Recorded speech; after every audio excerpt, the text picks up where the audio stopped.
Sometimes when you travel, you realize that the version of a food you've been eating is nothing like the original. I say this because my first experience eating something other than quote American was Chinese food when I was 8. I didn't know then that the egg roll, fried rice, and General Tao's chicken was less than authentic. But now I know better, and I want to expand my experience of a cuisine whose flavors I generally enjoy, and that's why I'm here. I wanted to see what a Chinese breakfast was like. Let's take a look around.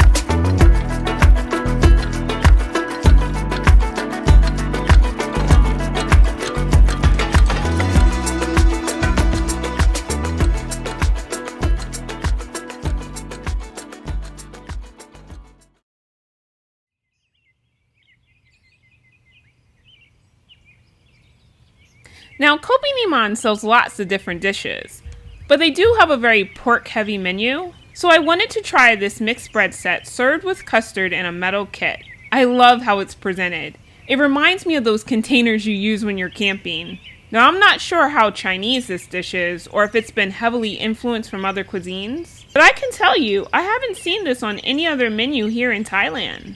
Let me know, is this special to here, or is this a part of a regular Chinese breakfast?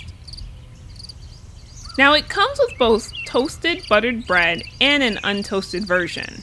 You can use whichever one you like to dip in the 3 custards served. Pom chose to eat hers all mixed together, rainbow style. But for me, I took it one at a time. The pink custard is strawberry, the green is pandan, and the blue is butterfly pea flower.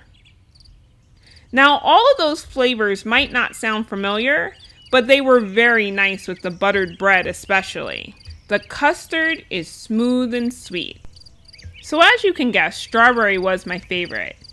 And even though I'm not a huge fan of pandan desserts here, the green pandan flavor was also a winner. The only one that I found a little bit strange was the butterfly pea. It has an earthy taste that stays on your tongue, but despite that, as you can see, we nearly licked the bowl clean.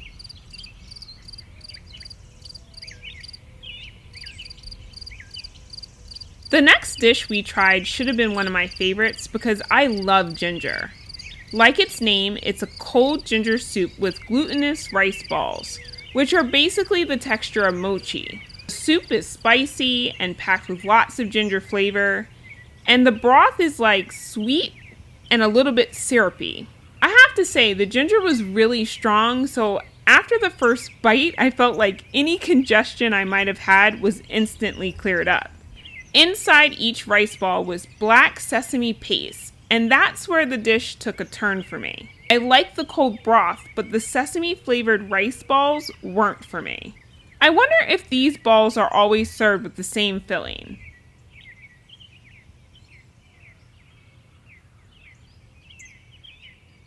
One of the things I was eager to try was the fish porridge, but by the time we got there, they were sold out. Instead, we opted for rice porridge with different sides. Now, it pains me to say this, but this dish arrived cold. And I can tell you that just like grits aren't good cold, neither is rice porridge. I could, however, see how if this was served piping hot, it would have been a totally different experience. It's normally served with 2 boiled eggs, 2 types of pickled vegetables, boiled peanuts, and pork sausage. I shared it with Pom and tried everything besides the pork, but I just couldn't get over the temperature.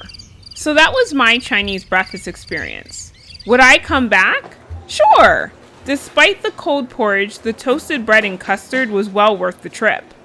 But what do you think? Was it worth it? Is this a good sample of a Chinese breakfast? Please, I'd love to know in the comments.